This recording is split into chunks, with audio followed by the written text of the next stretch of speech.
안녕하세요. 아포입니다. 지난 방송에서 부동산 폭락, 과연 언제 나타나는가를 주제로 방송을 진행했었고요. 해당 방송이 많은 분들께서 시청해 주신 덕분에 좀 인기 영상이 되었습니다. 그리고 이번 방송에서는 지난 방송에서 예고해 드린 바와 같이 과연 현재 부동산 시장 거품인가? 라는 주제로 방송을 이어가도록 하겠습니다. 일단 방송 본격적으로 시작하기에 앞서서 현재 부동산 시장, 지금 부동산 시장을 갖다가 4월 달에 부동산 시장을 뭐라고 말씀드리기가 상당히 어려워요. 지금 뭐 KB나 한국감정원이나 이쪽 기관들도 부동산 가격 지수를 갖다가 참 예측하기 힘들 것 같습니다. 지금 사실상 거래량이 완전히 위축되어 있는 상황이어가지고 지금 4월달 이후의 시장에 대해서 뭐라고 말씀드리기가 쉽지가 않아요. 물론 호가는 상당히 올랐습니다. 호가는 상당히 오른 상태에서 지금 거래가 중단되어 있기 때문에 이 거래가 한두 건 터지기 시작하면은 좀 어느 정도 시장을 갖다가 예측해 볼 수 있는데요.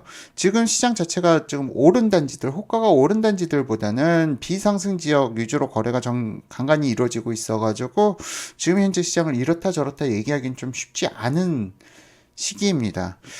뭐 일단 이와 별도로 뭐 이런 시장 침체에 대한 부분 때문에 최근 폭락론이라든지 장기 침체론에 대한 주장들이 상당히 강해지고 있어서 이번 방송을 연재하고 있는 거고요. 지금 현재 과연 부동산 시장 거품인가 아닌가 라는 부분을 갖다가 오늘 여러분들께서 보시고 난다면 지금 현재 그 좀 불안정한 거래량이 완전히 감소된 지금 현 상황에 대해서 여러분들이 그렇게까지 공포감을 가지실 필요는 없지 않을까 생각을 해봅니다. 자, 오늘 방송은요, 목차. 여러분 여기 화면 띄워드린 대로 목차 나와 있는데요. 첫 번째, 가계소득 증가 부분을 갖다 다뤄볼 겁니다. 가계소득 증가 대비 아파트 매매가 지수가 너무 많이 폭등했다. 이 주장에 대해서 팩트체크 들어갈 거고요. 두 번째, 전세가. 과연 전세가 과거의 흐름은 어땠을까? 그리고 현재 시점은 명쾌하게 진단하면서 지금 현재 시점이 거품인지 아닌지 다시 한번 짚어나가 볼 거고요. 세 번째, 입주 물량. 뭐 이거는 지난 방송들 계속 여러 번 하고 있는데요. 30년간의 입주 물량을 갖다 짚어보면서 지금 입주 물량이 많은 것인지 아닌 것인지 보다 객관적으로 여러분들께서 보실 수 있도록 마련해 봤습니다. 네 번째, 금리 인상, 앞으로 계속 금리가 인상되어 갈 것이다.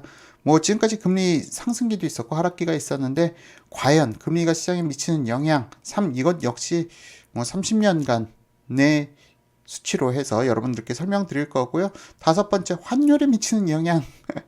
뭐 별걸 다 해보네요. 여러 가지 대외적인 변수들에 대해서 각각의 전문가들이 주장하는 내용들이 많아요. 그 부분에 대해서 팩트체크, 검증을 들어가는 거라고 봐주시면 될 것 같습니다. 마지막으로 가구수 증가폭. 지금 지속적으로 앞으로 향후 계속 감소하는 것으로 통계청에서는 보고 있는데요. 이 부분이 그나마 지금 주택가격 시장을 갖다가 부정적으로 볼 수 있는 가장 큰 요인이겠죠. 자, 그러면은 뭐 이상으로 해서 목차 소개 마치고 본격적으로 첫 단원부터 강의 시작하도록 하겠습니다.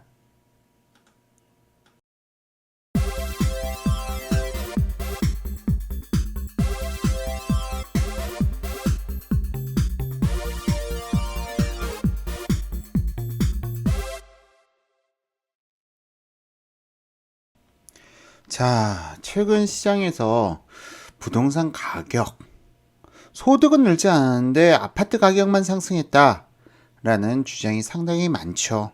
그리고 사람들이 주택을 갖다가 감당해낼 능력, 여력이 없다 라는 주장을 펼치고는 합니다. 그러면서 사실상 좀 부동산 시장이 앞으로는 좀 폭락의 시기가 올 수 있다 라는 주장들이 설득력을 얻어가는데요. 이 주장은 맞는 내용이에요.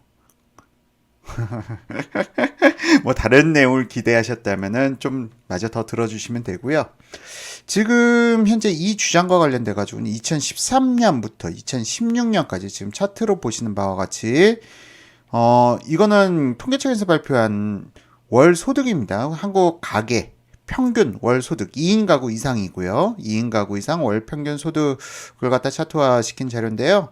2013년에 월 소득 평균 416만 2천 원에서 2016년에는 439만 9천 원까지 상승하게 됩니다. 그런데 분명히 눈에 띄게 나타나는 게 2014년 이후로 이 상승세가 상당히 좀 둔화됐다는 게 나타나죠. 지금 이걸 갖다가 가계수지라고 지금 제목을 표기해 놨는데요.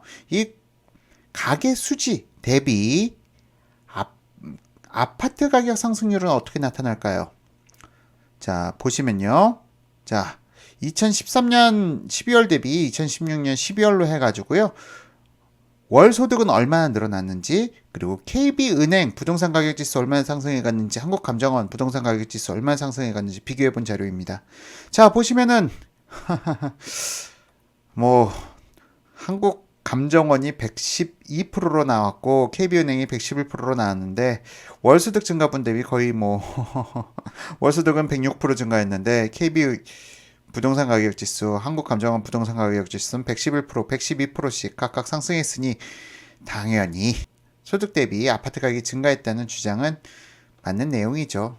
하지만 앞서 저희 강의에서 앞선 방송에서 보셨듯이 2013년은 뭐죠? 기억 안 나시나요? 2011, 12, 13 10부터 시작해야겠네요. 10, 11, 12, 13 뭐라고 제가 말씀드렸죠? 지난 강의에서? 그렇죠. 3차 침체기죠. 3차 침체기를 갖다가 거치면서 주택가격이 상당히 하락을 했죠. 2008년도에 급등하다가 잠시 폭락 장세가 있었죠. 잠시는 입주 물량 때문에. 그러다가 금리라든가 그 부동산 정책 완화 기조에 따라서 회복했다가 2010, 11, 12, 13 계속 하락하던 시기입니다. 부동산 침체기입니다. 이 침체기 동안 가격이 상당 부분 하락했고 그 이후에 2014년부터 부동산 가격이 상승할 수 있었던 건 이 하락기가 있었기 때문에 상승할 수 있었다라고 제가 말씀드렸잖아요. 자, 그렇다면 비교 시점을 갖다가 부동산 시장의 바닥 시점을 갖다 겪었던 2013년과 비교하는 게 맞을까요? 2013년과 비교하기보다는 훨씬 더 전에 참여정부의 폭등기가 일어나기 이전 시점으로 비교를 해야 보다 객관적인 비교가 가능하겠죠. 참여정부의 폭등기가 발생된 이전의 시점과 비교해 보게 되면 또 다른 얘기가 나타나게 됩니다. 자, 그래서 2003년부터 소득으로 해서 한번 2016년까지 살펴봤어요. 2003년은 어떤 해인가요? 2003년은 참여정부가 들어서고 나서 실제 부동산 가격이 폭등이 나타나기 바로 직전의 시점이죠. 2003년 말이면요. 2003년 말 대비, 그러니까 참여정부의 부동산 폭등이 일어나기 직전 시점과 지금 시점, 주택을 사는 사람들의 그 소득 대비 주택가격 증가율을 갖다 비교해 보게 되면은 재밌는 결과가 나타나게 됩니다. 자, 2003년 소득 2인 가구 이상 소득은 263만 원 정도에 불과했는데 2016년 현재 얼마인가요? 439만 원으로 상승했죠. 자, 어마어마한 상승률을 갖다 보였습니다. 이거는 현재 평균 소득 증가분을 갖다가 표기한 내용이고요. 167.2% 정도가 상승했어요. 자, 지금 소개해드린 부분은 소득 10분위별 가구당 가계수지 전체 평균이고요. 이걸 갖다 1분위에서 10분위까지 쭈르르 나눠보게 되면은 지금 보시는 표와 같습니다. 뭐 1분위에서 10분위까지 소득이 다 제각기 다르죠. 뭐 1분위에서 10분위까지 소득 수준이 거의 10배 수준에서 차이가 발생되고 있습니다. 1분위, 2분위는 뭐 기초생활수급자라고 보셔도 무관할 것 같고요. 나머지 3, 4, 5, 6, 7분위까지, 8분위까지 뭐 중산층, 9분위, 10분위 정도 고소득층 그렇게 보면 어떨까 싶어요. 그런데 10분위를 고소득층으로 봐야겠네요. 10분위하고 9분위하고 차이가 좀 많이 발생되기 시작했으니까요.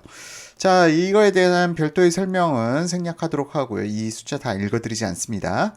자, 그러면은 이 1분위부터 10분위까지 2003년 대비해서 2016년 말 소득 증가분을 갖다가 한번 차트로 쭈르륵 표현해 봤습니다. 자, 표현해 봤는데요. 자, 1분위는 153.9%, 13년간 153.9%가 상승했고요. 10분위는 171.3%가 올랐어요. 상승했어요. 자, 그러면은 여기서 중요한 거는 우리가 뭐 가계 소득이 얼마 증가했냐 뭐 이걸 보려는 게 아니죠. 바로 주택가격 상승률, 주택가격 지수 상승률, 이건 어떻게 나타나는지 한번 여기다 덮여볼까요? 자, 어떠신가요? 예상과 같나요? 아니면 뜻밖인가요? 2003년보다 2016년에 주택 가격 상승률은 소득 대비해서 훨씬 덜 올랐다라는 게 이 차트를 통해서 나타나죠. 자, 이 차트는 단순하게 소득 증가분보다 아파트 가격 상승분이 더 낮다, 그 얘기로 국한되는 부분은 아니고요. 주택 가격, 그러니까 가계 소득 대비해서 주택 가격을 사기에 부담되는 것이 2016년 12월과 2003년과 비교했을 때 2016년 12월이 주택을 매수하기에 가계 부담률은 훨씬 더 낮다라는 걸 의미하는 겁니다. 그쵸? 소득 증가분이 2003년과 2016년을 비교했을 때 소득 증가분이 주택가격 상승분을 갖다 훨씬 더 뛰어넘으니까요. 자, 이런 부분에서 봤을 때 과연 아파트 가격, 돈 없는 서민들 못 산다는 주장이 맞을까요? 2003년보다 오히려 현 시점이 2016년 12월 말 시점이 주택 사기에는 훨씬 더 유리한 시기였다. 참고로 여기서 한 가지 더. 문재인 정부, 현 정부가 추진하는 게 뭐죠? 최저임금 인상. 소득이 낮은 분위의 사람들의 소득을 갖다가 대폭 올려주겠다. 자, 이게 현실화된다면 어떻게 될까요? 주택은 사긴 더 수월해지는 거죠. 그렇기 때문에 지금 단순하게 주택 가격이 소득 대비해서 폭등했다라는 주장은 너무 근시안적인 주장이죠. 자, 이걸 갖다가 경제 용어로는 기저효과라고 합니다. 비교 대상 시점이 언제냐에 따라서 주택 가격이 소득보다 훨씬 더 많이 상승할 수도 있고요. 그 주택 가격이 소득보다 상승률이 낮을 수도 있는 거죠. 이 기저효과를 갖다 극복하는 방법은 좀 더 긴 시간을 갖다 비교해서 보게 되면 돼요. 좀 더 장기간을 갖다가 비교해 보게 되면은 이런 기저효과에 대한 오류는 없어질 수 있게 되는 거죠.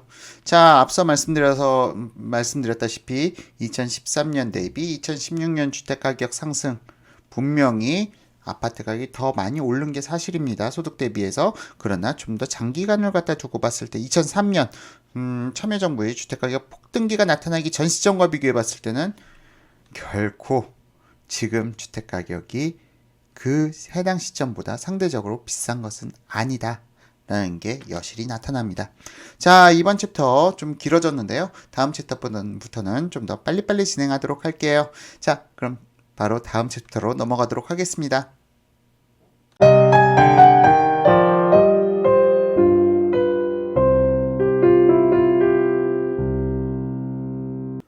자, 가계 소득은 증가하지 않았는데 주택 가격은 폭등했다. 이 주장을 펼쳐주시는 분들에게 제 영상 한번 추천 좀 해주세요. 여러분들 팩트를 알고 나시니까 어떠신가요? 물론 앞선 차트가 좀 아쉽게도 2016년 12월 말 기준으로 지금 국한이 되어서 좀 아쉽습니다. 지금 아직 가계소득이 2017년도께 통계청에 올라오질 않아서 같이 함께 비교해 드리진 못했는데요. 2017년 말로 하게 되면은 또 결과가 좀 사뭇, 주택가격이 2017년, 그러니까 이번 이번 문재인 정부 들어서 좀 많이 상승을 했기 때문에 좀 가격 좀 지수 차이가 좀 많이 발생될 수 있습니다. 이 점은 좀 양해 부탁드리고요. 자, 이제 다음 이번 챕터는 전세 가격과 관련돼 가지고 강의를 진행할 거예요. 전세가와 매매가의 상관관계. 아하, 재밌는 챕터겠죠? 자, 일반적으로 우리는 전세가가 죄송합니다. 일반적으로 우리는 매매가가 하락하면은 혹은 침체하면은 부동산 시장이 침체되어 있으면 전세가가 상승해 간다는 이야기를 들은 적이 있으실 거예요. 그리고 그렇게 생각하시는 분들이 많을 겁니다. 물론 그 말이 맞아요. 주택 시장에 대해서 사람들이 공포론을 가지고 있던 시점에는 사람들이 주택 매수를 갖다 하지 않고 전세, 임대차 시장으로 몰려들게 되죠. 그런 시기가 과거에도 분명히 있었습니다. 자, 차트를 보면서 설명드리자면은, 자, 1991년 이후에 1차 폭락기가 나타났을 때, 자, 전세가 어떤가요? 전세가 지수는 지속적으로 상승해 가죠. 자, 두 번째, 1차 침체기가 나타났어요. 거래가 거의 안 돼요. 사람들이 집 매수를 안 해요. 그러니까 상승을 안 하는 거겠죠? 전세가 지수 어떻게 됩니까? 상승해 가죠. 자, 보세요. 상승해 갑니다. 자, 그런데 2차 폭락기에는 매매가, 전세가 다 하락했어요. 이건 지난 영상에서 설명드렸죠. 왜 이런 현상이 나타났는지. 자, 다시 설명드리지 않겠습니다. 지난 영상 참고 바랍니다.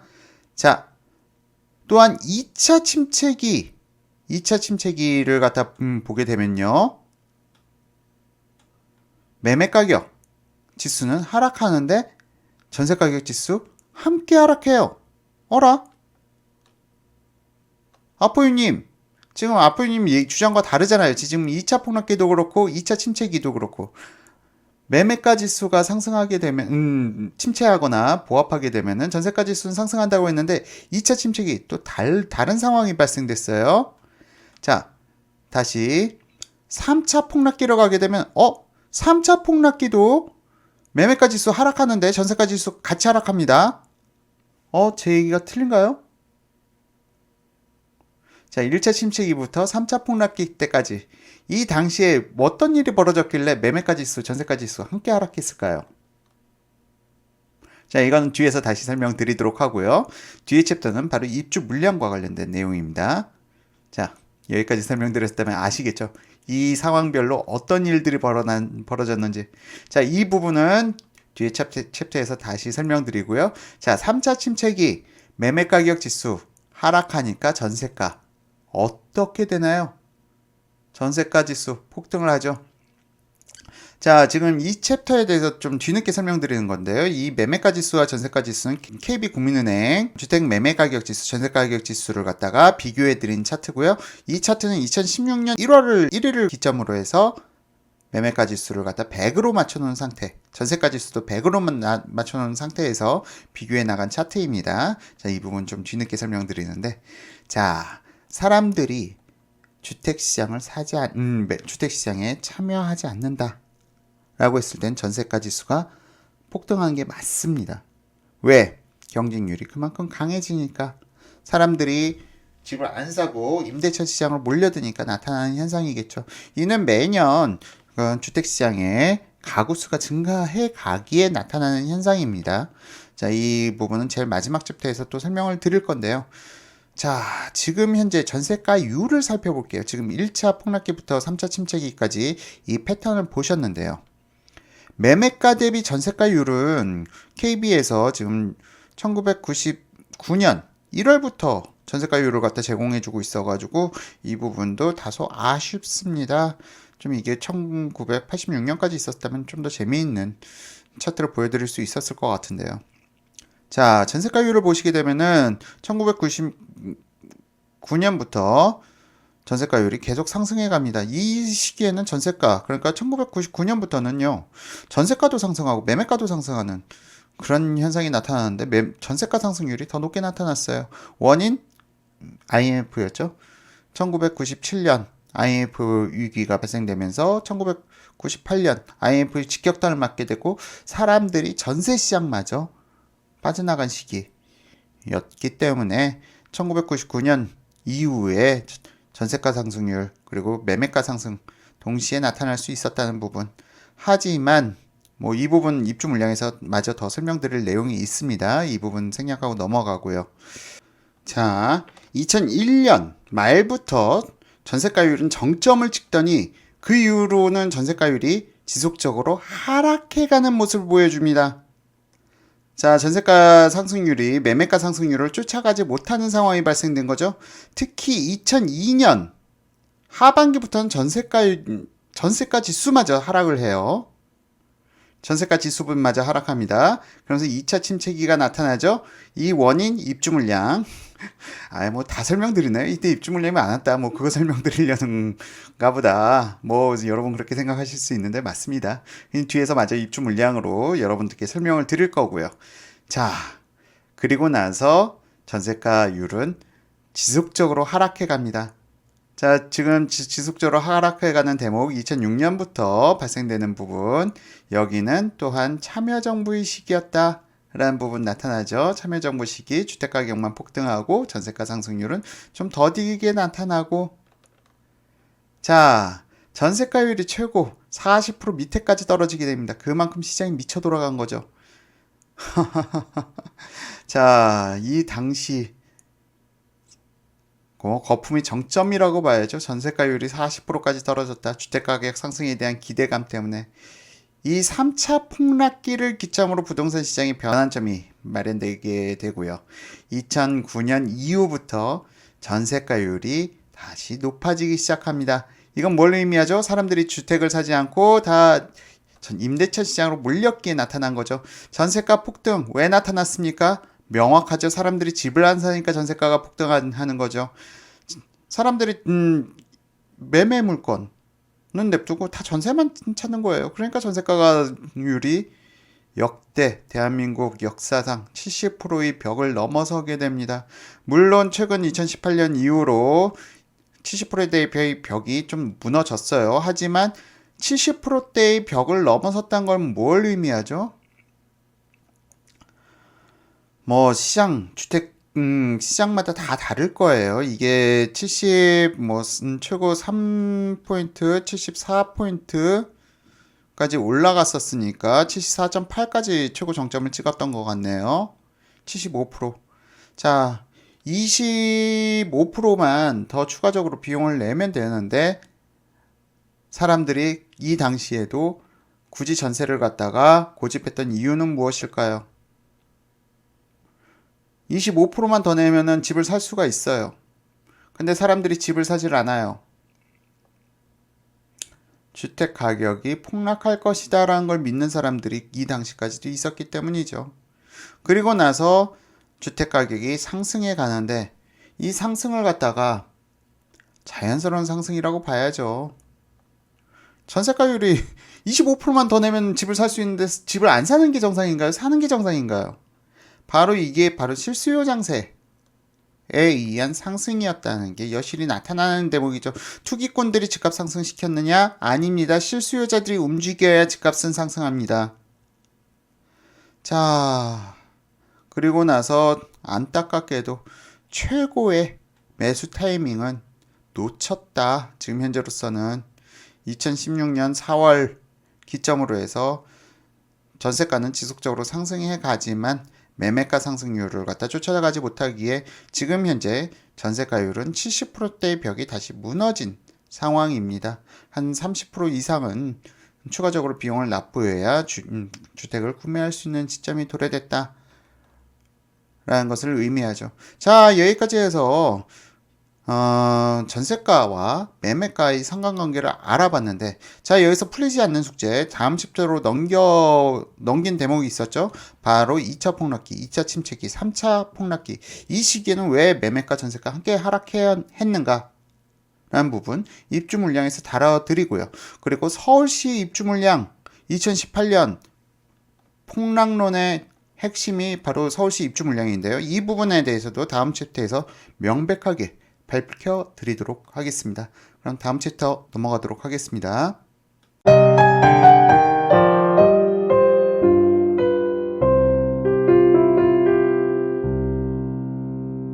아, 이 방송을 갖다 좀 타이트하게 해달라는 요청이 좀 많아가지고 좀 타이트하게 하려고 했는데 또 늘어지고 있습니다. 일단 바로 진행하도록 하겠습니다. 입주 물량 보시게 되면은, 자, 서울시에서 입주 물량 가장 많았던 해가 언제인가요?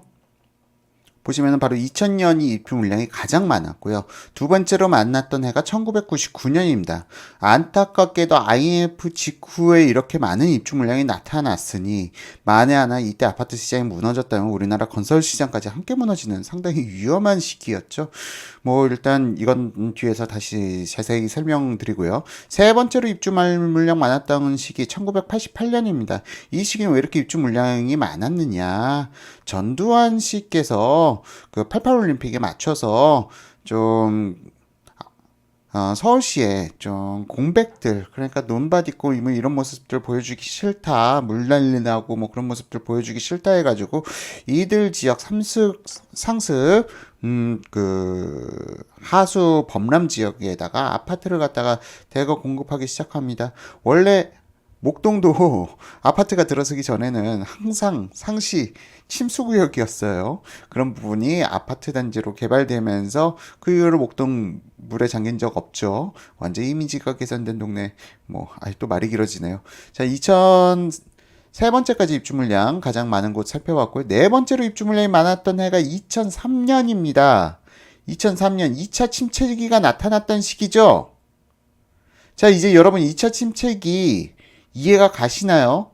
2차 침체기 참여정부에서는 자신들의 정책적인 부분 때문에 시장이 안정화됐다고 했지만 이 부분을 감추고 있는 겁니다. 2차 침체기 입주 물량이 서울시 역대 네 번째로 많았던 시기다. 자, 그럼 이어서 3차 폭락기 어떤가요? 3차 폭락기가 제가 잠실의 입주 물량 때문에 일시적으로 폭락이 일어났던 거라고 말씀드렸는데 3차 폭락기 보시죠. 입주 물량 역대 5번째로 많았던 해입니다. 지금 3차 폭락기까지 설명드렸고요.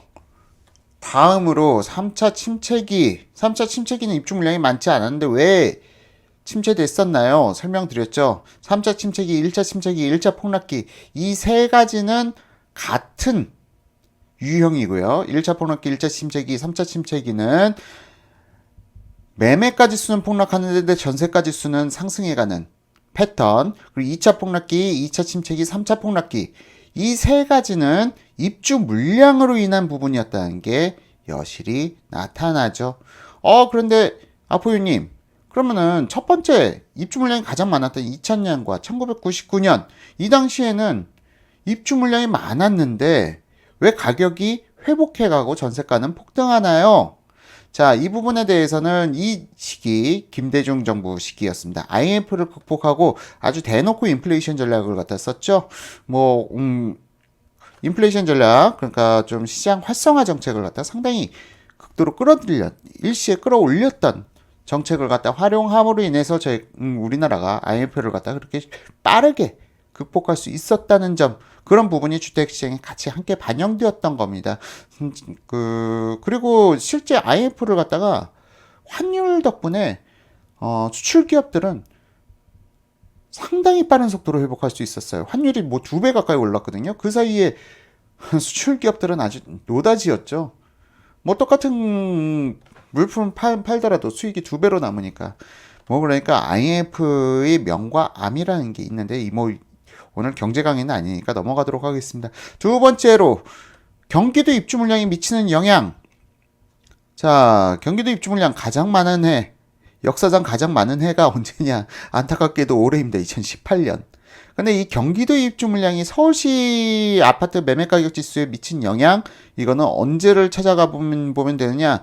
뚜루루 가가지고 1993년 노태우 정부, 뭐 시기는 김영삼 정부 때이지만 노태우 정부 때 개발했던 일기 신도시들이 입주 물량이 터져 나오던 시점과 비교해 보면 되는데요. 이 당시 이 노태우 정권의 일기 신도시가 입주함에도 불구하고 매매가 지수는 하락하진 않았다. 하락하진 않더라. 이 부분 한번 봐주시면 될 것 같습니다. 자, 마지막으로 그렇다면 2018년 올해 입주 물량 누가 서울시 입주 물량이 많아가지고 서울시 가격 대폭락이 온다. 헛소리 하지 말라고 하세요. 사실은 서울시 입주 물량은 지금 2018년 34,700가구 정도 되고요. 그리고 경기도 입주 물량이 사실은 서울시의 발목을 잡는데, 사실 입주 물량이 많다는 거는 이미 사람들이 다 알고 있는 내용들이에요. 항상 폭락이란 거는 어느 시점에 나오느냐, 예측하지 못했던 상황이 터져 나올 때 폭락이 나타나는 거지, 예측하고 있었던 상황 속에서는 폭락이 나타나지 않습니다. 사람들이 그 시장이 좋지 못함을 대비하고 있기 때문이죠. 그런 상황 속에서 지금 현재 2018년 입주 물량, 서울 그렇게 많지 않고요. 경기도는 역대 최고치지만 이게 반드시 폭락으로 연결된다고 보기에는 쉽지 않다는 점 한번 짚고 넘어가 봅니다. 자, 좀 너무 급하게 진행했나요? 지금 마음이 급해졌어요. 자, 그럼 여기까지 해서 입주 물량에 대한 설명 간략하게 마치고요. 입주 물량은 제가 계속 말씀드리지만 다시 한번 또 방송을 진행할 계획입니다. 입주 물량 관련돼서는 좀 더 디테일한 내용으로 방송 진행할 계획이고, 그럼 이상으로 입주 물량 마치고 다음 챕터로 넘어가도록 하겠습니다. 제가 놓친 게 있어가지고 잠깐 다시 좀 끼워 맞추기로 해가지고 녹화 분량 늘렸습니다. 지금 2018년 입주 물량 많다 적다를 논하기 힘든 게요. 2018년 입주 물량이 언제 몰려있느냐, 서울 4, 4분기 이후 12월 달에 입주 물량이 상당 부분 몰려 있어요. 여러분들께서 아시다시피 헬리오시티 유명하죠. 그쪽 9,700가구 일시 입주 물량 12월 달에 몰려 있기 때문에 이 부분 때문에 일시적으로 좀 일시적인 하방 압력이 있을 수 있습니다. 그런데 전체적으로 봤을 때는 큰 입주 물량은 아니다. 그리고 잠실, 지금 3차 폭락기가 있었던 잠실의 입주 물량에 비해서도 그렇게 많지는 않기 때문에 이건 지켜봐야 할 것 같아요. 다만 지금 잠실 때만큼 폭락할 수 있다, 그 정도의 여파는 미칠 수가 없고요. 왜냐면 입주 물량이 그렇게 많지가 않기 때문이죠. 그다음 경기도 지금 입주 물량 2018년 가장 많다고 했지만 이게 가구 수에서 나중에 다시 보시게 되면은 이해가 좀 편하실 텐데, 경기도 땅이 얼마나 넓습니까? 경기도를 갖다 이걸 지역별로 나눠서 봐야지, 이걸 갖다 단순하게 경기도 전체를 갖다가 예를 들어서 동탄에 입주 물량이 많다고 해서 파주에 영향을 미칠 수 있냐, 그건 아니잖아요. 그러니까 그런 부분들을 갖다가 함께 봐야 되기 때문에 입주 물량에 대해서는 별도로, 경기도 지역은 별도로 다뤄볼 필요가 있다라고 말씀드린 거고요. 오히려 입주 물량은 일시적으로 많았을 때, 일시적으로 입주 물량이 많고 나서 그 이후에 해소된 이후 시점에서는 가격이 상승기가 나타나는 게 이 차트를 통해서도 나타나죠. 마지막으로 하나 더. 폭락기는 오래 가지 않습니다. 폭락기가 1년 이상 진행되는 경우는 극히 없습니다. 그러니까 폭락기는 어떻게 해야 된다? 주택을 매도하지 말고 가지고 보유하고 기다려야 될 때라는 점. 폭락 이후에는 또 어떻게 됐죠? 폭락 이후에는 급 반등이 일어났습니다. 물론 1차 폭락기는 너무 급등한 장세에 대한 피로도로 폭락한 것이고요. 이건 중요한 부분이어서 좀 다시 집어넣고요. 바로 다음 챕터 이어가도록 하겠습니다.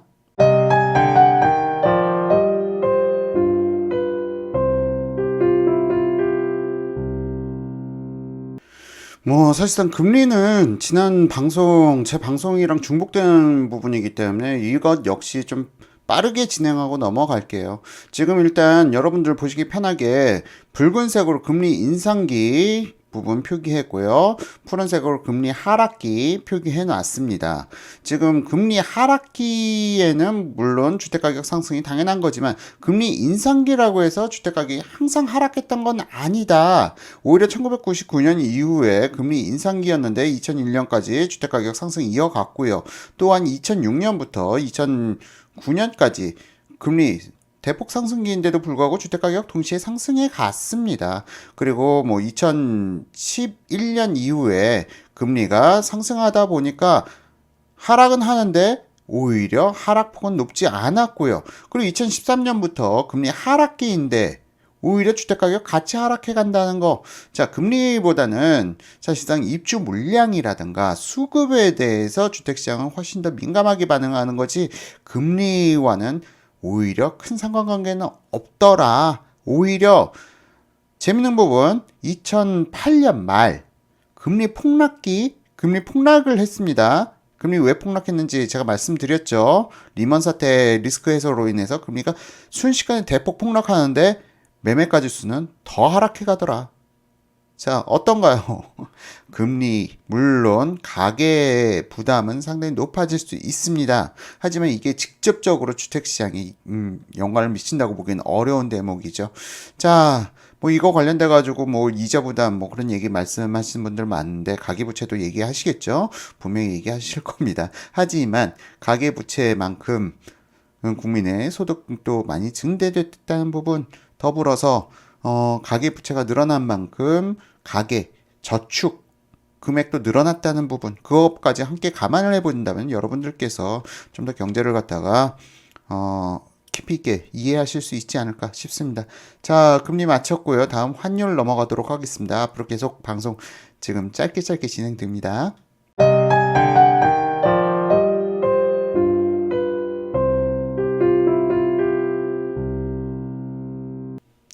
자, 이번엔 환율에 대해서 설명을 드릴 건데요. 환율, 뭐 경제 관련 분야, 무역이라든가 아니면은 금융계통에 계신 분들은 이해가 아주 쉬워요. 그런데 예를 들어서 비경제 분야에 계신 분들이라든가 아니면은 가정주부 분들께서는 환율 되게 어려워하시더라고요. 환율은 정말 쉬워요. 그냥 1달러짜리 지폐를 갖다 쪼꼬바라고 생각하시면 돼요. 1달러가 아니라 쪼꼬바다. 환율이 상승해서 1,600원이 갔어요.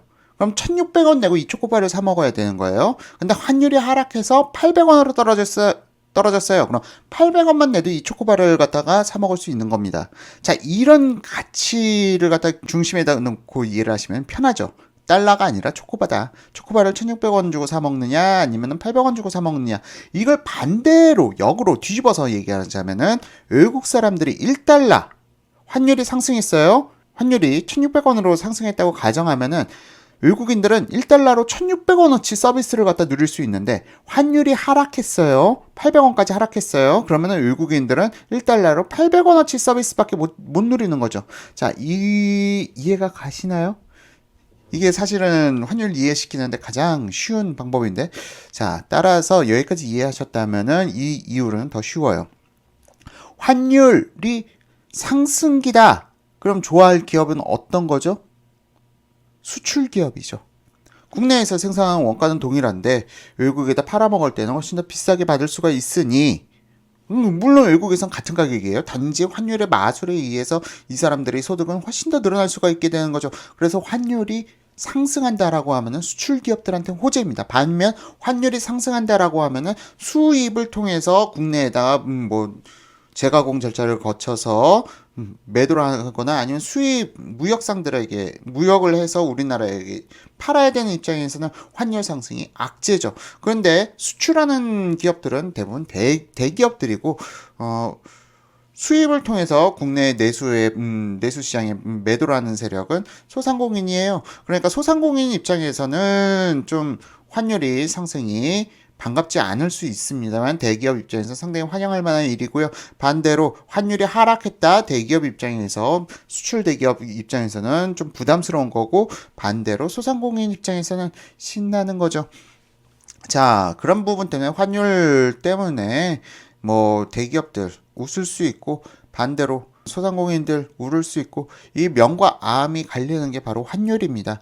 그런데 이 환율이 주택시장에 미치는 영향 관련돼 가지고 이걸 설명드리려고 제가 오늘 환율을 얘기를 꺼냈는데 특정 전문가라고 해야 돼. 이거 뭐라고 해야 돼. 어쨌든 어떤 분은 환율이 하락하면은 주택가격도 하락한다. 그리고 환율이 상승하면은 주택가격도 상승한다. 이 논리로 주장을 펼치시는 분이 있어요. 그런데 앞으로 환율이 하락하기 때문에 주택시장이 하락할 것이다. 라고 주장하시는 분이 있습니다. 그 주장 내용 이것도 맞아요. 이것도 근시안적으로 바라봤을 땐 맞아요. 자, 앞서 제가 기저효과라고 경제 용어 하나 말씀드렸죠. 이것도 기저효과입니다. 비교 시점을 언제로 보느냐에 따라서 환율이 하락하면 집값이 하락하고 환율이 상승하면 집값이 상승하고 그런 패턴들이 나타나는 것처럼 보여요. 하지만 이걸 갖다가 기저효과 어떻게 해소해야 된다고 했죠? 보다 장기간으로 해서 보시면은 나타나요. 자, 표 보시죠. 표 보시면 30년간입니다. 지금 여기서 3차 침체기부터 환율 하락하기 시작하죠. 3차 폭락기부터 볼까요? 3차 폭락기부터 이 푸른색 막대 환율이 계속 하락해 갑니다. 그러니까 주택가격 하락하죠. 그러다가 2014년 중반부터 환율이 상승해 가니까 주택가격이 그때부터 상승해 가는 걸로 나타나요. 와, 신기하죠? 환율이 하락하면은 주택가격이 하락하고 환율이 상승하면 주택가격이 상승하고 자, 이 패턴. 근데 앞으로 환율이 하락하기 때문에 또 주택가격 하락할 것이다. 자, 이거는 좀 주장이 좀 억지성 주장입니다. 이거는 근 10년간의 주택시장을 바라보면 맞는 이야기인데요. 사실상 환율 하락이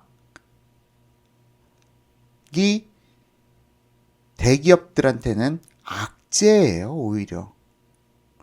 대기업들은 고환율이 좋습니다. 그런데 내수시장, 그 수입을 해서 국내 시장에다 팔아야 하는 사람들에게는 환율 하락이 호재죠. 이런 부분 때문에 누가 주택의 매수의 주체가 되느냐? 환율 상승기. 얘는 뭐 대기업 임직원들이 성과급 많이 받아서 매수 주체가 될 수 있고요. 환율 하락기에는 국내 수입 기업, 뭐 석유화학 기업이라든가 아니면은 석유화학 기업 대표적이겠네요. 그리고 수입을 통해서 국내에서 원재료를 수입해서 제가공 거쳐서 파는 소상공인들에게는 오히려 이 사람들이 환율 하락기에 호재라고 할 수 있습니다. 이 사람들이 주택 매수 세력이 되겠죠. 자, 이렇게 비교해서 보게 되면은 사실상 환율이 국내 주택시장에 미치는 영향은 크지 않습니다. 2차 침체기 한번 볼까요? 2차 침체기 파란색 박스 환율 계속 하락해 갔는데 주택가격 폭등하죠. 자, 환율이 하락한다고 해서 주택가격 폭락하느냐? 아닙니다. 자, 또 한번 볼까요? 1차 폭락기 이전에 환율이 계속 하락해 가는데도 불구하고 주택가격 상승하고요. 환율이 하락해 가는데도 불구하고 주택가격 상승한 사례 많습니다. 뭐 IMF 이후에는 뭐 굳이 비교해 드리기가 좀 그렇긴 하지만 2차 폭락기 보시면은 2차 폭락기 때도 환율 계속 하락해 가는데 주택가격 상승해 가죠. 자, 이런 부분들을 갖다 보시면은 환율이 미치는 영향, 주택시장에 미치는 영향 그렇게 크지 않습니다. 한 가지만 더 말씀드리자면 환율 사실상 부동산에 상당히 큰 영향을 미쳐야 되는 게 정상이에요. 더구나 우리나라도 이제 글로벌 국가로서 해외에서 우리나라에 거주하는 사람들이 늘어나고 그런 상황 때문에 우리나라도 이제 외국인들의 부동산 참여 비율이 높아져야 정상이고 그거에 따라서 환차선을 통해서 수익을 얻으려는 사람들이 외국인들이 우리나라 왔을 때 주택을 사야 되는 게 정상이에요. 하지만 외국인들이 우리나라 국내 부동산 참여 비율은 제가 알기로는 1%도 되지 않는 걸로 알고 있습니다. 그들이 왜 부동산을 사지 않느냐? 우리나라 사람들은 별로 리스크라고 생각하지 않는데 외국인들 입장에서 우리나라의 휴전 남북 간의 관계에 있어서 상당히 이걸 리스크로 바라봐요. 그래서 실제 외국 대기업들 임원들이 우리나라로 외국 기업 임원들이 우리나라로 뭐 파견을 왔다 출장을 왔다 뭐 1년 이상 장기 파견을 왔는데도 불구하고 그 사람들이 가족들을 동반해서 데려오지 않습니다. 유럽이라든지 미국에서는 대부분 가족들끼리 같이 다니는 걸 갖다가 상당히 중요하게 생각하는데도 불구하고 우리나라로 온다고 하면은 가족들을 데려오지 않아요. 이건 대사관마저 마찬가지입니다. 대사관저에서도요, 가족들을 잘 안 데리고 옵니다. 왜? 한국은 언제 전쟁 날지 모르는 나라야라는 그런 코리안 리스크라고 해야 되나요? 하여튼간 코리안 디스카운트? 예, 어쨌든 그 부분이 부동산 시장에 있어서 훨씬 더 크게 영향을 미치고 있습니다. 그래서 외국인들이 우리나라 국내 부동산 참여 비율이 낮기 때문에 지금 이 환율이 아직까지 우리나라 부동산 시장에 미치는 영향은 크지 않다라고 보시면 될 것 같습니다.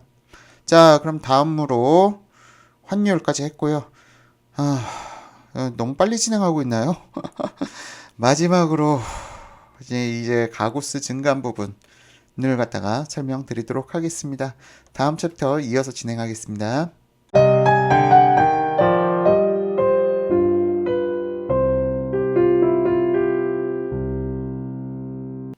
자, 앞선 챕터에서는 모두 다 주택가격 상승에 자극을 줄 수 있는 그런 주제로 방송을 진행했고요. 이번 주제는 이거 뭐 보시고 놀라시는 분들도 있으실 것 같은데 가구수 증감에 대한 부분입니다. 예, 이거는 주택 하락론적인 요소가 좀 상당히 강한 부분인데요. 일단 먼저 이 차트를 갖다 보면서 한번 설명을 드리도록 하겠습니다. 해당 차트는 통계청 장래 가구 추계를 갖다 표기한 자료고요. 지금 2001년부터 2045년까지 추계 가구를 갖다가 표기한 자료입니다. 자료 작성 기준일은 2015년에 작성한 자료예요. 그리고 2016년부터는 소설입니다. 통계청에서 소설이라기보다는 통계청에서 그러니까 인구 연령 구성비에 따라서 혼인이라든가 사망이라든가 그런 걸 갖다가 쭈루루 붙여가지고 추계 가구, 그러니까 예상하는 가구 수를 갖다 얘기하는 거죠. 물론 이 자료에 대한 신뢰성 부분에 대해서는 어차피 이들 역시 추계 가구 추론하는 거 예상 이기 때문에 이 수치를 갖다가 2016년부터는 전적으로 신뢰하기가 쉽지 않아요. 전적으로 신뢰하기 쉽지는 않은데 적어도 지금 이러한 현상이 가구 감소 부분이 실질적으로 2020년 안팎으로는 우리 현실에 다가올 내용입니다. 실제로. 잠시만요. 여기서 아주 중요한 부분 빠뜨려놨는데 이거 통계청 장래 가구 추계가도 이런 차트 나타나지 않습니다. 이거는 증감 부분만 제가 별도로 뽑아가지고 여러분들께 보여드리는 자료예요. 실제 통계청 들어가서 장래 추계 가구 보시면요, 계속 증가하는 모습만 나타나지 이렇게 등락이 나타나지는 않습니다. 저는 이건 증감, 그 전년 대비해서 얼마나 증가했고 얼마나 감소했고 그걸 갖다 별도로 뽑아가지고 증감 차트를 갖다가 제가 기존 통계청 자료를 기준으로 해서 새롭게 만든 자료고요.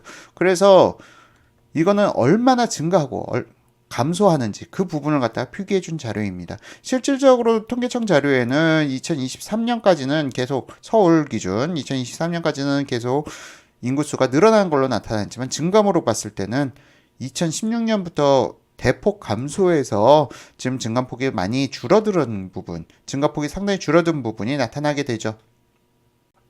자, 각설하고 이제 차트를 설명드리자면은 2001년부터 2009년까지 그 가구수 증감 패턴을 보게 되면은 매년 4만에서 5만 가구 사이로 서울시는 가구수가 증가했다. 이게 인구수가 늘어난 게 아니에요. 순수 가구수가 늘어난 걸 얘기하는 거고, 인구수로는 이게 뭐 10만 명이 될 수도 있고 15만 명이 될 수도 있는 겁니다. 가구 구성원 자체가 2명에서 3명 기준이라고 했을 때 말이죠. 자, 그리고 나서 2010년, 11년, 11년까지 해서 가구 수가 6만 가구까지 더 증가하게 되는 거죠. 6만 가구가 늘어난 겁니다. 그러다가 2012년도에 퍽 하고 깎여요. 2012년도에 무슨 일이 있었다고 말씀드렸죠? 세종시로 정부청사 이전하고 여러 공기업들이 지방으로 이전했다는 거. 그래서 가구수가 이렇게 퍽하고 감소한 겁니다. 그래서 주택가격도 폭락기가 아니죠. 장기 침체기로 인해서 계속 하락했고요. 하지만 이게 실제 가구수 증가 폭이 줄어든 거지 가구수가 줄어든 건 아니에요. 이로 인해서 가구수 증가 폭이 최소 4만에서 5만 사이로 나오던 것이 2만 가구 때까지 떨어졌고, 경기도도 마찬가지예요. 서울시만 타격받았느냐? 서울시가 파란색 선이고요. 붉은색.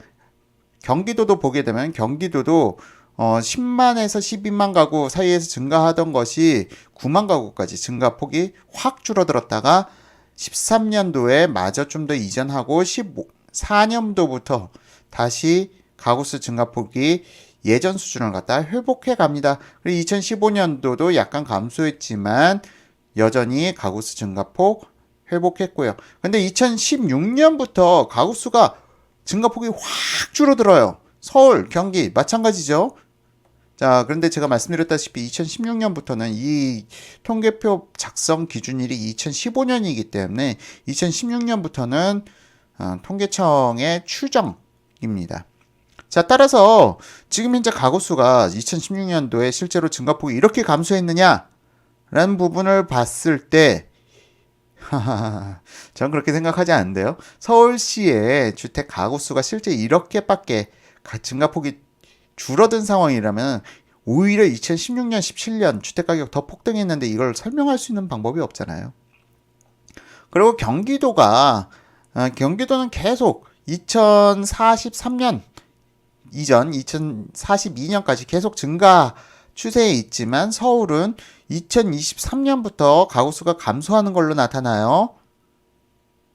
자, 하지만 지금 이런 부분을 봤을 때 가구수 증가, 실질적으로 이거는 인구 구성비에 따라서 이렇게 만들어 놓은 것 같아요. 하지만 계속 서울로 유입되는 인구라는 부분을 갖다 봤을 때 지방이라든가 뭐 대구라든가 부산이라든가 아니면 전라도라든가 계속 인구는 서울로 유입이 되고 있잖아요.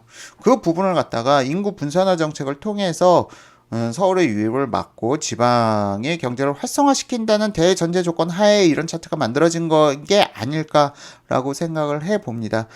따라서 2016년 이후로는 좀 약간 소설성이 있다라고 저는 생각하고 있고요. 실제 2016년과 17년 가구수 증가를 갖다가 살펴보게 되면 이 통계청 자료와는 맞지 않을 가능성이 훨씬 더 높다라고 생각합니다. 다만 우리가 여기서 생각해 봐야 될 거는 과거와 같이 가구수 증가가 무조건 주택가격을 갖다 밀어 올릴 것이다 라는 막연한 기대를 갖기에는 좀 어렵지 않을까. 물론 저는 제가 생각하기에는 서울은 계속 최소 2만 가구 이상 매년 늘어날 수 있을 거라고 저는 생각하고 있고요. 경기도 역시 10만 가구 안팎에서 계속 늘어날 거라고 생각은 하고 있습니다. 하지만 이 추세가 뭐 장기 추세에서 있어서만큼 인구 연령이라든가 그런 부분을 갖다 생각해 봤을 때 5년 안팎 이내에서는 또한 급격한 변동이 있을 수는 있어요. 그렇기 때문에 무조건 가구수 증가가 앞으로 꾸준히 이어진다라는 기존의 맹목적인 믿음이라고 해야 될까요? 맹목적인 신뢰? 주택가격 무조건 상승한다라는 신뢰를 갖다가 갖기에는 앞으로 향후 10년, 20년 내 시장은 그렇게 넉넉하지만은 않을 수도 있다라는 생각은 저도 가지고 있습니다. 물론 다만 지금 현재 이 가구수 증가 부분에 대해서는요, 한 가지 놓친 게 있어요. 지금 현재 서울에서 아파트 비율은 45%밖에 되지 않아요. 서울의 아파트 거주 비율은 45%고 나머지 55%는 단독 다가구 연립 빌라입니다. 자, 그런데 지금 현재 서울에 거주하는 사람들의 60% 이상은, 이건 서울시 통계 자료에 나와 있는 겁니다. 60% 이상은 향후 5년에서 10년 이내에 아파트 거주를 희망하는 사람들이에요. 자, 주거 관련돼 가지고 주거의 질, 소득이 늘어나면서 사람들이 주거의 선호도가 아파트로 몰려 있는 만큼 현 시점에서 아파트 가격이 인구, 가구수 증가만 가지고 얘기할 수 있는 부분은 아니다. 소득이 증가하는 만큼 아파트 수요자는 그 현 시장 내에서 더 늘어날 수 있다는 부분, 이 부분도 간과해서는 안 될 부분이라고 생각합니다. 자, 가구수 여기까지 하고요. 자, 마지막 총평 한번 이어서 진행해 보도록 하겠습니다.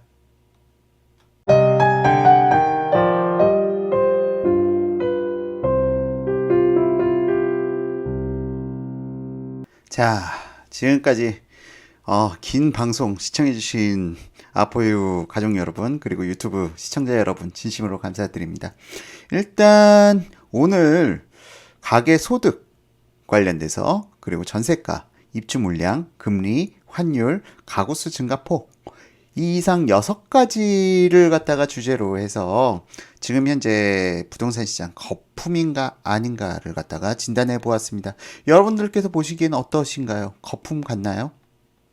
여러분 지금 6개의 항목을 보시면서 거품이라고 진단될 수 있는 항목은 가구수 증가 뭐 그 부분이 좀 약간 예민한 부분이긴 합니다. 이걸 제외하고 주택시장이란 건 이 6가지가 모두 다 믹스되면서 만들어지는 게 바로 현재 시장입니다. 현재 시장, 거품이 아니라는 거는 뭐 명백하게 나타날 듯 싶어요. 근데 2003년에 주택가격 수준이 적정하지 못했다?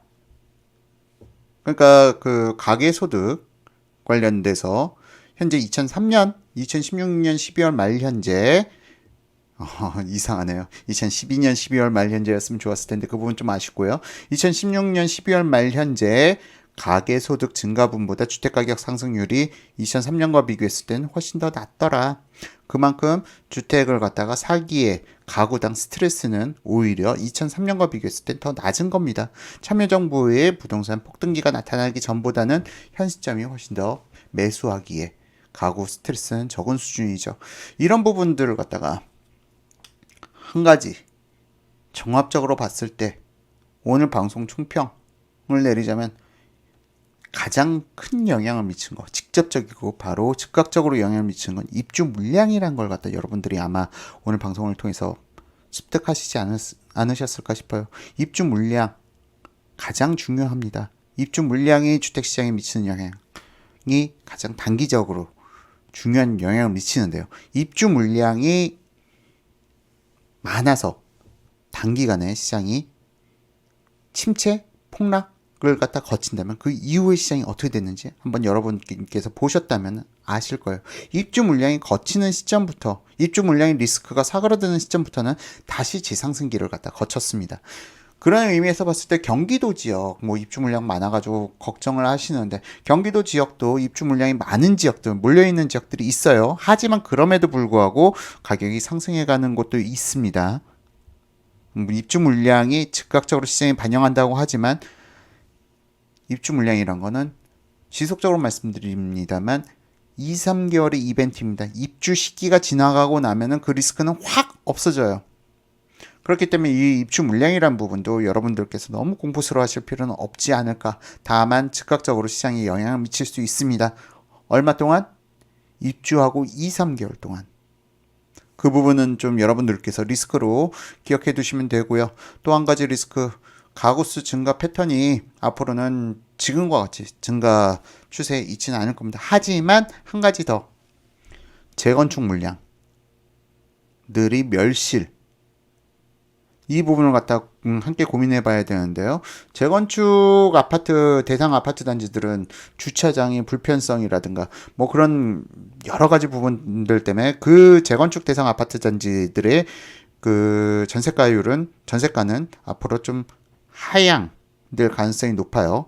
반면 주택 아파트 단지에서도 이 지하 주차장이 있고 없고의 차이에 따라서 주차 대수가 확보되고 안 되고에 따라서 그 가치는 상당히 좀 양극화가 더 벌어질 수가 있습니다. 전세가 기준 가치고요. 매매가 기준으로 봤을 때는 재건축 추진단지들이 재건축 속도가 얼마나 붙어 나가느냐에 따라 이 가치는 또 변동되겠죠. 하지만 지금 현재 정부에서 자꾸 재건축을 갖다 규제하고 한다면은 오히려 신규 아파트 단지들의 가치는 더 늘어날 가능성이 있고, 이런 부분 때문에 지금 정부에서는 주택 가격이 뭐 재건축 단지 위주로 폭등했다고 하지만 아니죠. 신규 아파트 위주로 더 큰 폭등을 갖다가 거쳤죠.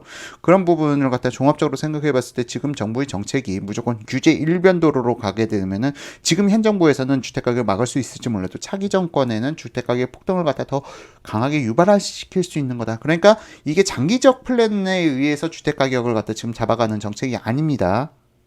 단기적, 내 정권 내에서만 주택가격을 잡고 보자라는 이 잘못된 정책은 언젠가 다시 한번 폭등을 갖다 불러일으킬 수 있는 위험한 부동산 정책이라는 점 알아봐 주셔야 될 것 같습니다. 그리고 우리나라 지금 주택가격 거품이냐 아니냐, 이 부분에 대해서는 제가 너무 제 주장이 이번 방송에서 좀 제 주장을 갖다 상당히 빼고 드라이하게 방송을 진행하려고 했는데 역시나 제 주장이 좀 강하게 들어갔네요. 어쨌건 제가 봤을 때, 그리고 과거의 차트 기록들은 현재 시장이 거품이 아니란 걸 얘기해주고 있는데 어떠신가요? 오늘 방송을 갖다가 좀 사실은 좀 주택가격 폭락을 갖다 희망하시는 분들, 폭락을 갖다 주장하시는 전문가분들이 이 방송을 보시고 나서 어떻게 평해 주실지는 잘 모르겠어요. 여전히 뭐 제가 왜곡된 숫자를 갖다 가져왔다, 내 입맛에 맞는 숫자만 가져왔다. 그 왜곡된 그리고 입맛에 맞는 숫자만 가져온 사람들이 과연 아포유인지 아니면 주택가격 폭락을 갖다 주창하시는 분들인지 그 부분에 대한 판단은 여러분께 맡기겠습니다. 그럼 이상으로 오늘 방송 마치도록 하고요. 여기까지 시청해주신 유튜브 시청자 여러분 그리고 아포유 가족 여러분 감사합니다.